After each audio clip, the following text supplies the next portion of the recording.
The wind howled through the trees as I stood before the decaying gates of Hollowbrook Manor. Its looming silhouette was enough to send shivers down my spine, but curiosity had led me here, and I couldn't resist the urge to uncover the secrets that lay within. With each creaking step on the gravel path, the air grew heavier, laden with an almost palpable sense of dread. Moonlight filtered through the gnarled branches, casting eerie shadows that seemed to dance to a sinister tune. The manor's windows were like empty eye sockets, devoid of life or light. As I pushed open the grand doors, a gust of icy air rushed out to greet me. The interior was a tapestry of cobwebs and dust, and the silence was so profound that my own breath seemed to echo like a distant whisper. I flicked on my flashlight, the beam slicing through the darkness. The first room I entered was a dilapidated library, its shelves lined with volumes that had long surrendered to decay. In the center of the room sat an ornate chair, facing the window. I couldn't shake the feeling that someone, or something, had been there just moments before. A whisper brushed against my ear, so faint that I questioned whether it was real. "Help me," the voice breathed, and I spun around, my flashlight beam cutting through the gloom. But the room was empty, the shadows concealing their secrets. With a tightening grip on my flashlight, I ventured deeper into the manor. Each step felt like a descent into the unknown, the weight of the building's history bearing down on me. The whispers grew more insistent, faint voices that seemed to be carried by the very walls themselves. In a room draped in tattered curtains, a flicker of movement caught my attention.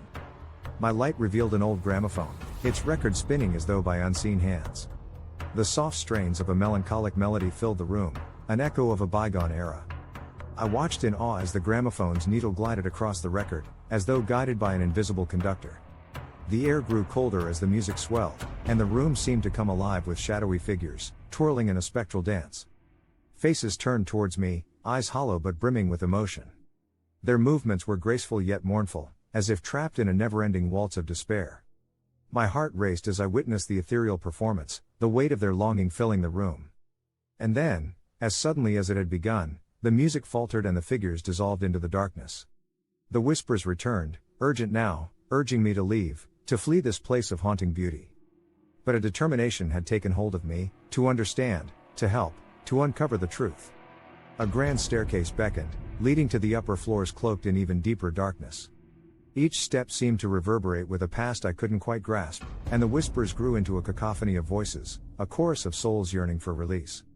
In a room at the end of a long hallway, I found an old journal, its pages yellowed with age.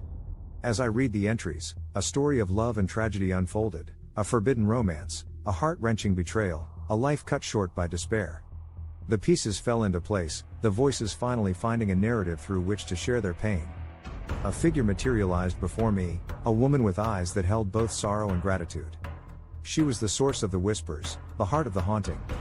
With a gentle smile, she faded away, leaving behind an aura of peace.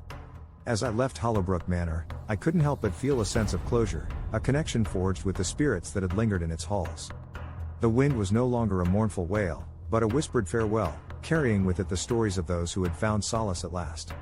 And so, I departed from that place, forever changed by the haunting beauty of whispering shadows of Hollowbrook.